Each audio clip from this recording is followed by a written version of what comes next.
Yeshua Masaya mga kamestro, at si Maestro Osi na naman po ay nandito ulit upang magturo ng orasyon na siguradong putian. Ang ating pong ituturo ngayon ay yung orasyon kontra, pangtalo, pambaklas ng karga o pambaklas ng mahikang kulam na kinarga sa iyo mismo o sa mga balak mong gamutin o sa sarili mo o kung sino man yung nakumpirmo, hinahinala mo na kulam, ay ito yung orasyon o karunungan o aral na makakatulong para sa kanya at para sa iyo. Napakasimple lamang po nito mga kamestro. Wala na itong sitawag natin debosyon, poder. Nasa iyo naman, optional, no? Kung marunong ka na, pwede kang magyagdag. Ito kasing dasal na to ay magaan sa pakaramdam pero malakas yung dating.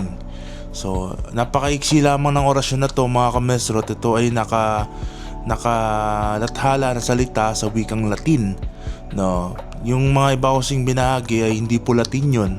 Yung mga binabahagi natin sa Facebook, ano po yun, sikretong lengguwahe yun na aking inaral.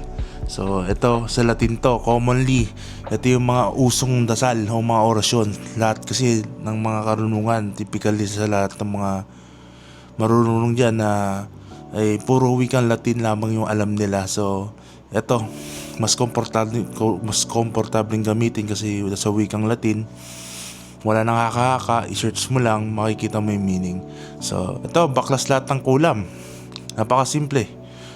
Walang iip mo lang to, isang bugaan lang to mga kamestro. Hindi 3, hindi 7, isang bugaan lang, tas iip natin sa ating dibdib.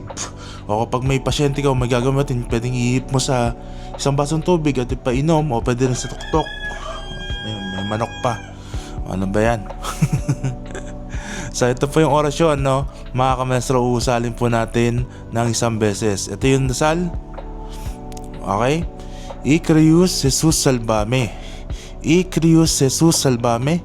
Icrius Jesus salvame. Tapos iip sa dibdib. Icrius Jesus salvame sa kung may sa pasyente, sa batok, sa gagamutin mo, Icrius Jesus salvame sa tuktok. O sa basong tubig, Icrius Jesus salvame, tapos ipainom mo na. Ganun lamang kasimple. Bago mo gamitin yon, hingi ka mo ng baswa sa ating Panginoon para gumana, kasi sa Kanya siya ang nagpapagana ng lahat ng karunungan na ginagamit natin. Mapaitim, pula, puti man yan o anumang klaseng aral yan, sa Kanya pa rin source, sa Kanya pa rin nagmula kahit anong kulay yung aral mo, kahit ano yung background mo na nauna bago malaman mo yun sa akin. So ganun lang yan, baklas agad yan mga mesang sagrado. Susuwa ka niya, maduduwal ka, tawag dito magbe-burp ka, kikilabutan ka, mahihilo ka. Worst case na nangyayari dito, kinikilabutan saka nagbe-burp ganon, yung magaganon ka bigla kapag idinasal mo to. So ingatan natin guys, kasi bihira lang ako magbitaw ng mga ganitong dasal na malinis. So kahit kung hanapin nyo to sa mga ibang libro na akda ng iba, wala kayong makikita nito. Ito yung kombinasyon ng balancing enerhiya ng dasal. Icrius Jesus salvame. Tandaan nyo yan, kabisaduhin nyo na, pangontra kulam po yan. Maraming salamat mga kamestro, gusto muli, paalam.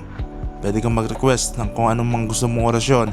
Basta kaya nating ibahagi o meron tayo, ibabahagi natin yan. Hindi tayo madamot sa aral. Pagpalain tayo nawa ng Diyos. Paalam na po mga kamestro, gusto muli, paalam.